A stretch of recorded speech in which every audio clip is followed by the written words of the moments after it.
बेले मनरे सेही गोटे प्रश्न आसे काहेकि एही मनीष एते दुख कषण भोगुची नाना जातिर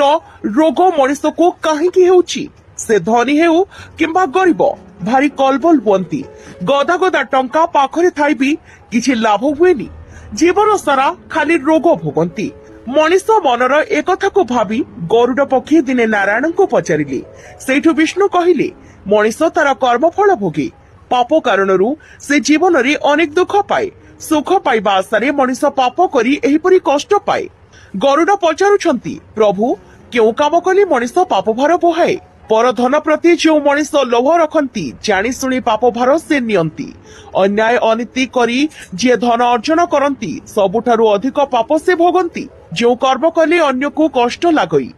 ताहा पापरे गणा हुई जीवात्मा और परमात्मा रे जी श्रद्धा न रखे शारीरिक सुख को सबु किछि भावे से पापरे भागीदारी हुए गरुड़ पचारे प्रभु क्यों पाप कली क्यों फल मिले प्रभु कहिले सुन गरुड़ राम अवतारे मु एमिति कर्म कली द्वापर जुगरे भोगिली तार परिणामटी बाली को मु कूट कपट करी बध कली सेथिपाई द्वापर जुगरे बाली पुत्र हाथरू सर आघात रे मोर जीवन कला गरुड़ कहिले धन्य प्रभु हे लीला तुमर निजर कर्मफल पुणे निजे तुमे भोग पुणी गरुड़ पचारिले प्रभु को केते जन्म जाए पापर अंत हुएनी प्रभु कहिले महाभारत कथा गांधारींकर 100 पुत्र मरिबा परे से कृष्ण को पचारिले प्रभु कौन पाई आपण एमिति कूट करी मते कष्ट दिले प्रभु कहिले गांधारी ए तुमर अष्टम जन्मर कथा तुमे जेतेबेले युवती थिलो नईकूले बुलुथिलो कइछ अंडा देखि भारी खुशी हेलो पादरे दली 100 अंडा भांगी देलो तार परिणाम आज तुमे भोगुछ पुणी पचारे गरुड़ कुह प्रभु केउ पाप कले मनीष की रोग भोगे प्रभु कहिले ब्रह्म हत्या कले जख्मा हेबो पीड़ित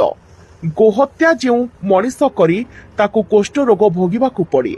गुरुंकर पत्नी को जी हरण कराई परजन्म नपुंसक हुई सही जो नारी माँ पेटरू झील भ्रूण नष्ट करे परजन्म जादू काछु कुंडिया न हुए शाशु शशुर को जो नारी अवहेला करती गलगंड रोगे हंतसंत हुअंती विचार बेले जी मिछ साखी दियंती बयस हेले से मुक हुअंती जो लोक गुरुजन को गोईठा मारती से पंगु हुअंती जो पुओ बहु बापा मां को अवहेला करती तांको हार्ट अटैक रोग हुए आर जन्म कर्मफल अनुसार हुए पाप अर्जन पाप अनुसार भोगंती मनीष रोग जातना जान।